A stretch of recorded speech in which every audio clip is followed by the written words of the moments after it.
Curious George Makes Pancakes.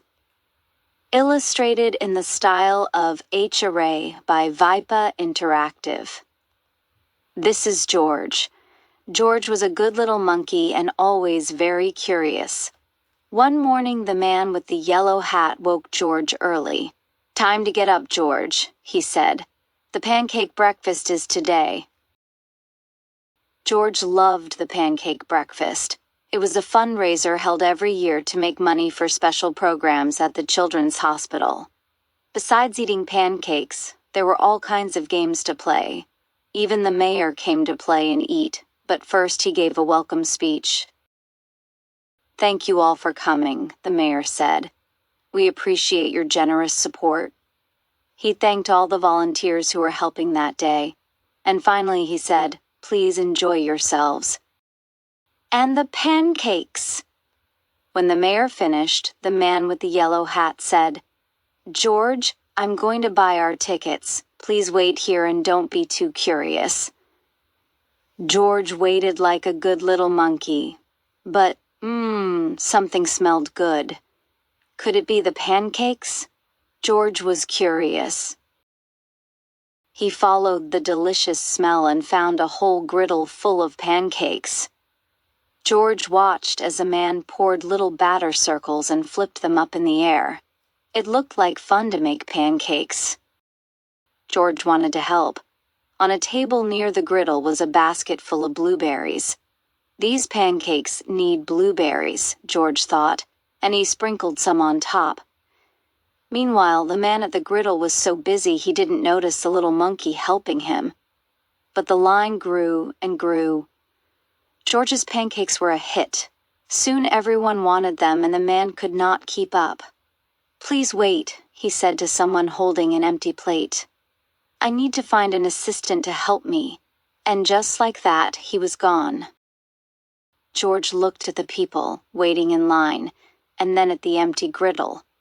Why, he could make pancakes. He could be the assistant. George poured the batter into nice round circles. Next, he added blueberries.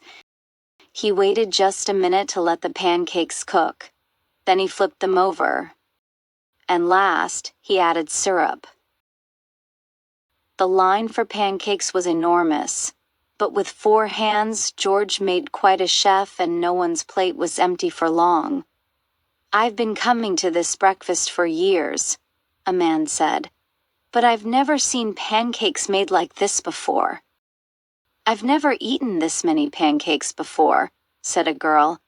"I didn't even like pancakes before," said another girl. And they all lined up for more. When the man returned with his new assistant, he was shocked to see a monkey making pancakes. "This is no place for a monkey," he yelled, and he began to chase George. George hadn't meant to cause trouble. He'd only wanted to help. Now he only wanted to get away. Quickly, George found a place to hide, and the man and his assistant ran right by. But where did George go? When it was safe to come out, George jumped down. He was covered in syrup like a pancake. And he was sticking to everything. George was curious, could these napkins help him get clean? No, the napkins only made it worse. What George needed was some water to wash with. Why, here was the perfect thing. George climbed up. This would do the trick for a sticky monkey. George sat on the bench and splashed himself with water. But all of a sudden, splash! George was in the water. What a surprise. George climbed up again and splashed back down. He'd never been in a dunk tank before, and he'd never had so much fun getting clean. Soon everyone was having fun, and the line at the dunk tank grew even longer than the line for pancakes. Later, the mayor came by. "I've heard all about your delicious pancakes," he said. "You've made our fundraiser a big success, and I have a special favor to ask you."